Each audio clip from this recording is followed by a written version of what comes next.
आप सबको प्रभु यीशु मसीह के नाम में प्रेम नमस्कार। मेरा नाम है नीरज सोनवानी और मैं मैरोनाइट चर्च जांजगीर से हूँ। और वचन इस बात को हमको बताता है, वचन में लिखा है कि फसल तो तैयार है लेकिन मजदूर थोड़े हैं। और जब मैं इस वचन को पढ़ रहा था तो परमेश्वर की आत्मा ने ये कहा और ये बात मुझसे कही कि तैयार हो, कि फसल तो तैयार है लेकिन मजदूर थोड़े हैं। और अब हमें समय आ गया है कि हमको प्रभु के काम को करना है, प्रभु के वचन को प्रचारना है, चाहे वो किसी माध्यम से क्यों ना हो।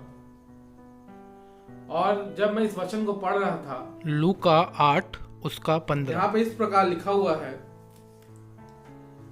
पर अच्छी भूमि के वे हैं जो वचन सुनकर भले व उत्तम मन में संभाले रहते हैं और धीरज से फल लाते हैं।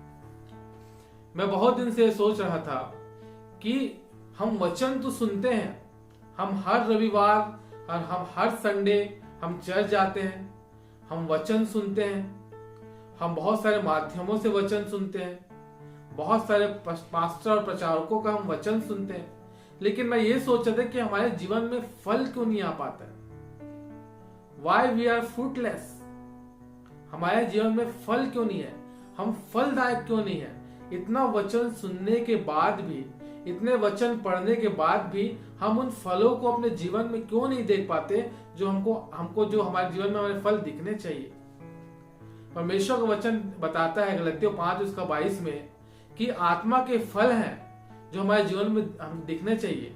हम सब उन फलों को जानते हैं, प्रेम, धीरज, मेल, कृपा, भलाई, नम्रता, संयम, ये वो फल हैं जो हमारे जीवन में हमको दिखाई देना चाहिए। फिर हम फ्रूटलेस क्यों हैं, हमारे जीवन में फल क्यों नहीं है, इस बात को मैं सोच रहा था।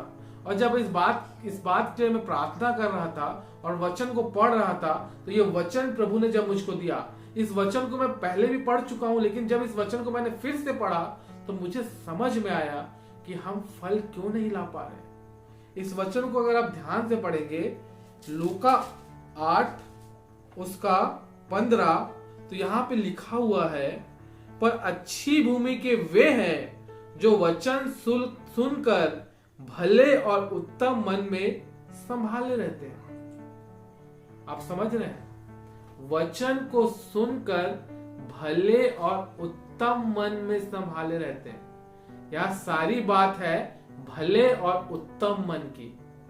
आप समझ रहे हैं, अगर हमारा मन भला और उत्तम नहीं है तो हमारे जीवन में वचन का बीज काम नहीं करेगा। क्या आप किसी भी भरे हुए चीज में कुछ और चीज भर सकते हैं? क्या अगर कोई बोतल भरी हुई है तो क्या हम उसमें और कुछ चीज भर सकते हैं? या कोई भी जार या कोई भी बोलना चाहिए डब्बा अगर भरा हुआ है तो क्या उसमें हम और कोई चीज भर सकते हैं? नहीं भर सकते। हमें पहले उसे खाली करना पड़ेगा। पहले हमें उन चीजों को अपने डब्बे से, अपने हृदय से निकालना पड़ेगा, तभी हम उसमें उन चीजों को भर सकते हैं जो हम चाहते हैं। परमेश्वर का वचन इस बात को बताता है कि अगर हमारे जीवन में, अगर हमारे मन में वो सारी चीजें हैं जो प्रभु की ओर से नहीं, तो वचन हमारे हृदय में रहेगा ही नहीं। अगर हमारे जीवन में, हृदय में कुचिंता है, अगर हमारे हृदय में संसारिक बातें भरी हुई हैं, अगर हमारे हृदय में वो सारी बातें भरी हुई हैं जो कि वचन के अनुसार नहीं, तो हमारे जीवन में वचन काम नहीं करेगा। पहले हमें अपने मन को खाली करना पड़ेगा। भला और उत्तम मन, आप समझ रहे हैं, भला और उत्तम मन, वचन कहता है भले और उत्तम मन में संभाले रहते हैं और धीरज से फल लाते हैं। धीरज सबसे बड़ा हथियार है हमारा, धीरज। कभी भी कोई भी पेड़ जो होता है वो 1 महीने में या एक हफ्ते में बड़ा नहीं होता, वो धीरे धीरे बड़ा होता है। हम उसमें जब खाद डालते हैं, हम जब उसमें पानी डालते हैं और जब उसमें सूर्य की किरणें पड़ती है, तब वो धीरे धीरे बढ़ता है। वैसे ही हमारे जीवन में फल भी एक बार में नहीं आता, वो धीरे धीरे हमारे जीवन में आता है। धीरे धीरे हमको उसको धीरे धीरे ही बढ़ने देना है। एक बार में कोई भी जीवन, कोई भी परमेश्वर का जन, कोई भी विश्वासी फलदायक नहीं होता। वो सीखते हुए धीरज से वचन को संभालते हुए, वचन को सुनते हुए, उसके अनुसार चलते हुए अपने जीवन में फल लाता है।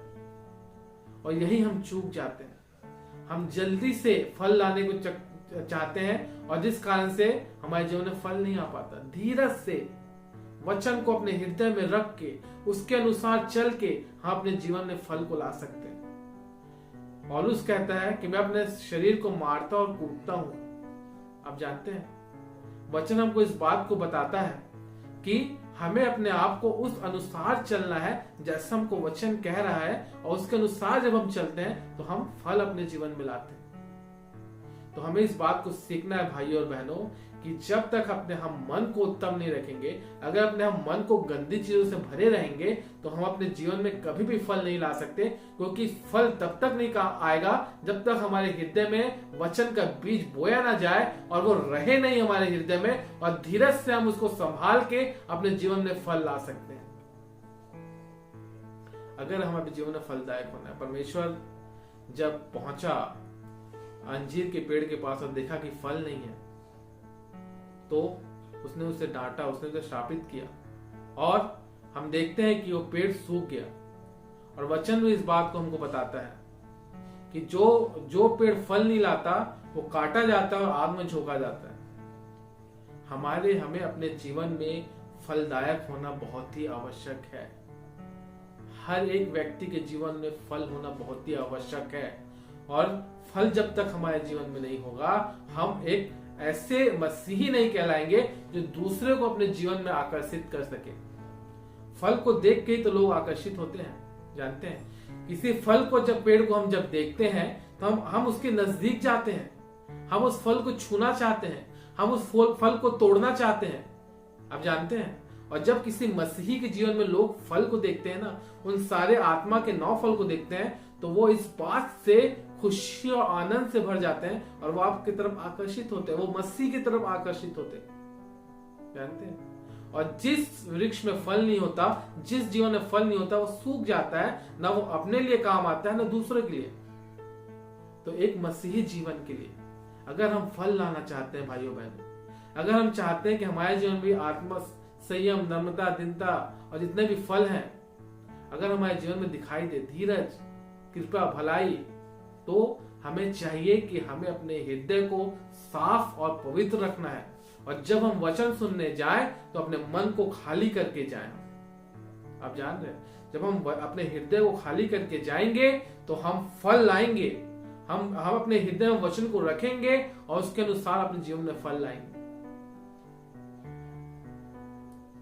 फलदायक जीवन होना चाहिए, फल से भरा हुआ जीवन हमारा होना चाहिए, और यही प्रभु भी हमसे चाहता है। तो यही इस बात का उत्तर है कि अगर हम फल नहीं ला पा रहे हैं अपने जीवन में, अगर हमारे जीवन में फल नहीं दिखाई दे रहे हैं, हम सालों से चल जा रहे हैं, हम सालों से प्रभु के साथ चलने की कोशिश कर रहे हैं, लेकिन जीवन में फल नहीं आ रहे हैं, जीवन में आशीष नहीं आ रही है, तो उसका कारण यही है भाइयों कि हमने अपने जीवन में, हमने अपने हृदय में वचन के लिए स्थान ही नहीं बनने दिया है।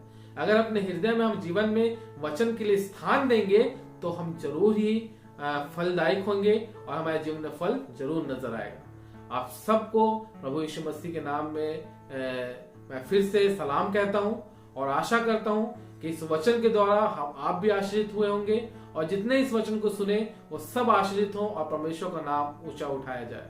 आप सबको प्रभु यीशु मसीह के नाम पे प्रेम नमस्कार।